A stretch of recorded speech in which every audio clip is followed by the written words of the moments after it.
Hoxe, na corte do director falamos de Dani Trejo, un señor que pasou de ser un adicto presidiario a artista de Hollywood, e non ao revés.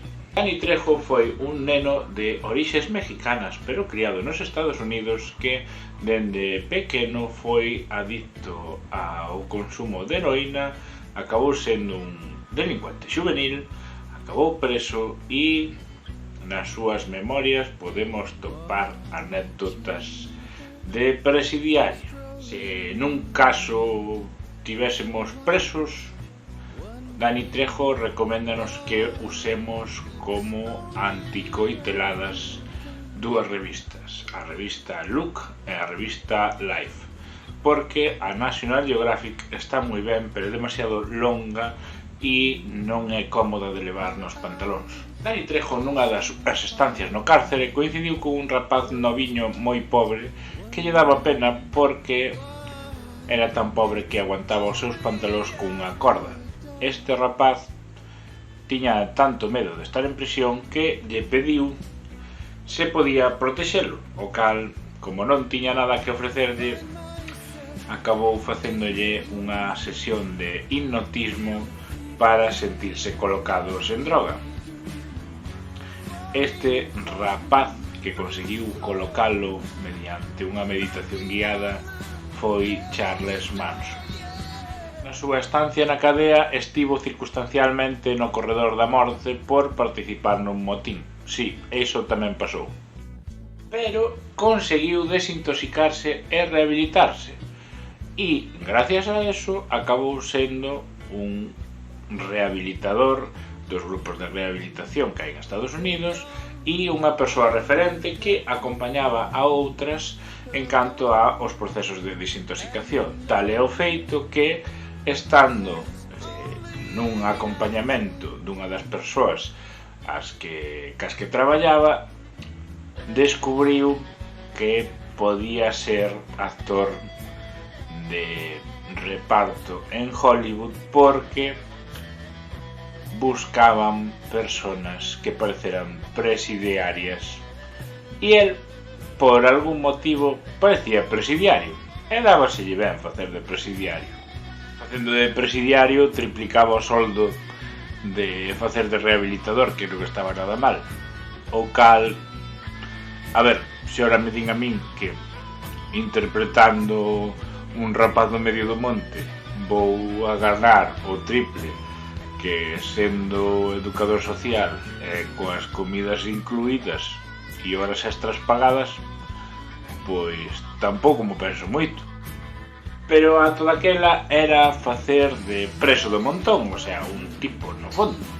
Ata que nun momento dado necesitaron alguén que entrenase ao protagonista para facer de boxeador. E como fora premio de boxeo dentro da cadea, ofreceronlle o posto de entrenador, pero vírono, e o director dixo: contraste. Pois si, daba moito contraste ver un blanco protagonista destos que distica o blanco protagonista pegándose con un mexicano que estaba petadísimo. Entón pasou a ser o malo da película. Así, pouco a pouco, foise convertindo nun personaxe prototípico de señor asesino mexicano que utiliza cuchillos e machetes para matar as súas víctimas. Gracias a ese estereotipo conoceu a Robert Rodríguez, que resultou ser primo seu, cousa que en Galicia tamén podía pasar, pero bueno, resultou ser primo seu e pasou a ser un dos seus actores fetiche para facer de mexicano prototípico.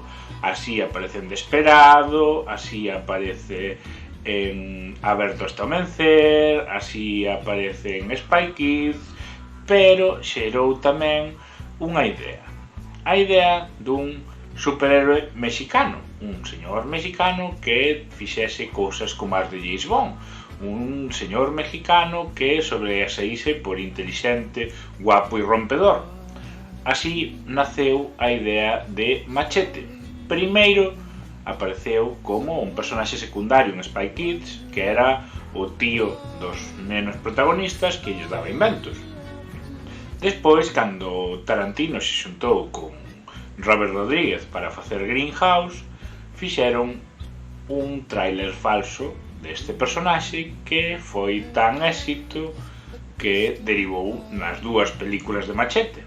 Sí, hai dúas películas de Machete.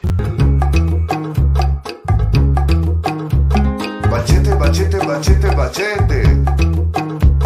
Machete, machete, machete, machete. Machete, machete, machete, Cipriano.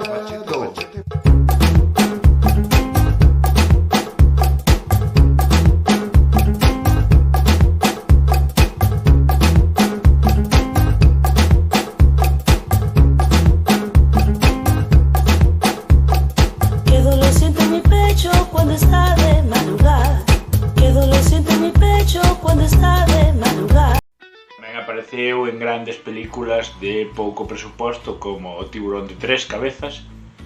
Sí, hai unha película dun tiburón de tres cabezas.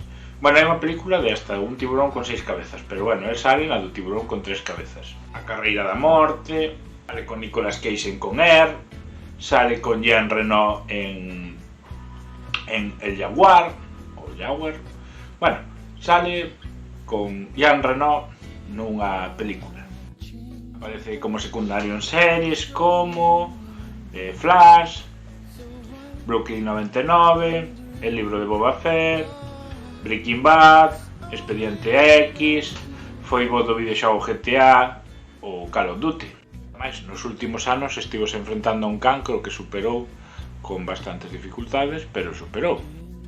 E vos que coñecíades a Dani Trejo, hai algún filme que vos guste máis que outro, outro personaxe do que vos guste que fale ou calquera outra cousa que se vos ocurra, dadelle like ao vídeo, compartide, suscribide, toda esa merda que se pregou no acabar un vídeo, porque máis triste é pedir que machetear, moito machete, pero a leña sin picar. Como credes que se dirá en galego madre de Dios, pero que chinga what? Mi madriña, pero que carallo?